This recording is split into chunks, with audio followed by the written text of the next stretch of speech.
제목은 하나님의 영원한 계획이 교회를 통해 펼쳐지다 입니다. 에베소서 1장 1절, 2절을 읽습니다. 하나님의 뜻으로 말미암아 그리스도 예수의 사도된 바울은 에베소에 있는 성도들과 그리스도 예수 안에 있는 신실한 자들에게 편지하노니 하나님 우리 아버지와 주 예수 그리스도로부터 은혜와 평강이 너희에게 있을지어다. 에베소서는 장엄한 서신입니다. 에베소서는 교회를 하나님의 주권 아래 놀랍게 개혁하고 연합되게 할 뿐 아니라 그리스도를 사모하는 성도의 마음에도 새로운 불길이 일도록 합니다. 그래서인지 존 칼빈은 성경의 다른 책보다 에베소서를 소중히 여겼다고 합니다. 이 위대한 서신을 통해 바울이 무엇을 가르쳤는지 나누고자 합니다. 에베소서에는 놀라운 본문이 가득 들어차 있습니다. 각 장은 새로운 보화를 우리 앞에 전시해 놓습니다. 먼저 바울은 그리스도 안에서 주어진 복에 감탄하며 웅장한 찬송을 쏟아냅니다. 이는 역사를 다스리시는 전능하신 하나님에 대한 우리의 이해를 심화시킵니다. 또한 그리스도 안에서 우리를 살리신 하나님의 은혜에 대한 고백은 우리로 하여금 겸손한 마음으로 그분을 예배하게 만듭니다. 나아가 측량할 수 없는 그리스도의 사랑에 대한 깨달음은 그분 안에서 누리는 평강을 새롭게 맛보게 합니다. 그뿐 아니라 모든 성도가 사역에 참여하여 교회를 성장시켜야 한다는 가르침은 교회 전체의 역동성을 가져다 줍니다. 또 결혼을 영광스럽게 묘사하는 대목은 천상에서 이루어질 결혼을 기대하게 만듭니다. 끝으로 복음에 대한 확신 가운데 하나님의 전신갑주를 입고 견고히 서서 맞서 싸우라는 소명은 영적 전쟁을 바라보는 우리의 시선을 밝혀줍니다.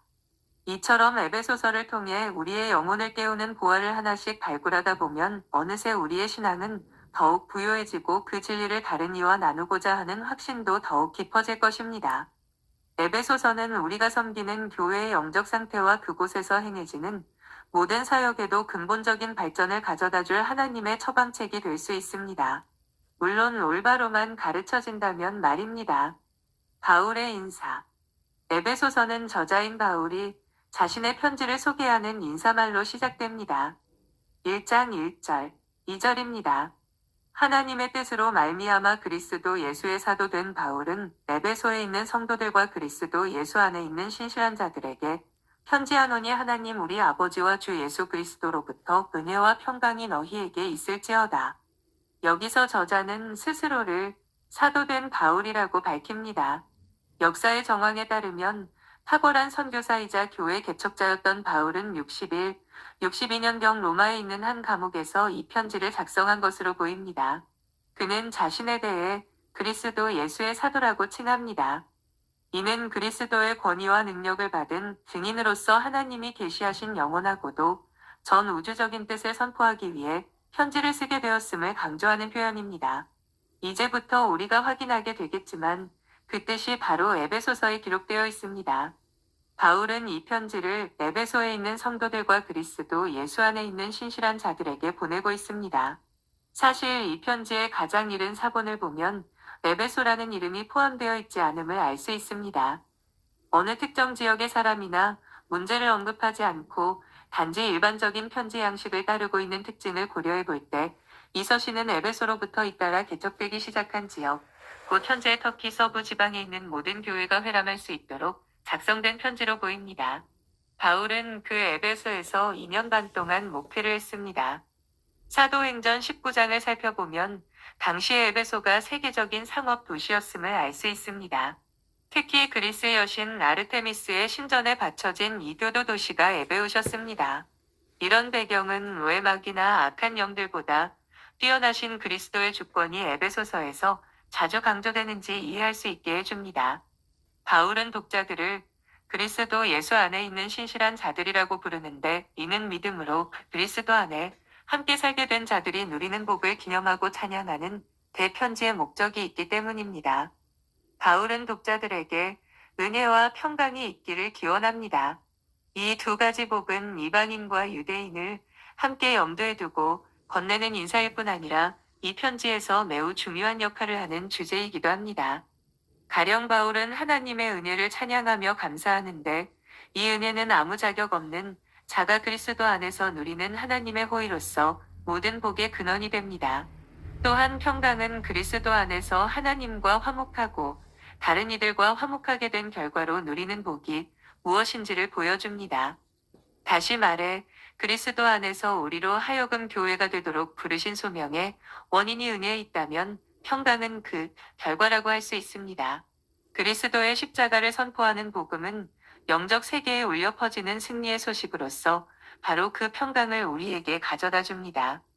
에베소서의 구조와 내용. 이 편지는 크게 두 부분으로 나누어지며 각 부분은 세 장으로 구성되어 있습니다. 먼저 1장에서 3장은 복음의 교리를 다룹니다. 1장에서는 그리스도 안에서 만물이 통일되게 하시려는 하나님의 우주적인 계획을 선포합니다. 2장에서는 바로 그 통일이 그리스도의 죽음과 부활을 통해 하나님과 다른 이들과 더불어 화목할 때 이루어진다는 사실을 밝힙니다. 3장에서는 그러한 과정에서 다름 아닌 십자가에 달리신 그리스도의 복음이 모든 민족에게 선포되어 그 비밀이 교회와 영적 세계 속에 드러나게 되는 역사를 설명합니다. 다음으로 4장에서 6장은 교회의 실천을 다루는데 특히 그리스도 안에서 이루어진 우리의 연합을 지키라고 요구합니다. 4장에서는 각각의 성도가 성숙하게 자라 사역을 위해 준비되고 사랑 가운데 진리를 말함으로써 그리스도 안에서 계속해서 모일 때 연합이 이루어진다는 사실을 설명합니다. 5장에서는 우리의 마음이 새로워져 교회와 가정과 직장에서 그리스도를 영화롭게 하는 삶을 사는 데 연합의 목적이 있음을 밝힙니다. 마지막으로 6장에서는 하나님이 복음 가운데 허락하신 전신갑주를 입고 하나님과 다른 이들로부터 우리를 분열시키려는 사탄의 거짓에 대항해 굳게 서기를 촉구합니다. 그러면서 모든 민족에게 복음을 전하기 위해 성령 안에서 깨어 기도하며 교회가 치르는 영적 전쟁에서 승리하기를 당부합니다.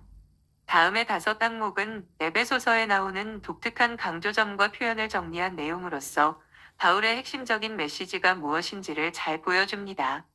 첫째, 죄와 심판의 문제와 그리스도 안에서 주어지는 해결책이 로마서와는 다른 방식으로 설명됩니다.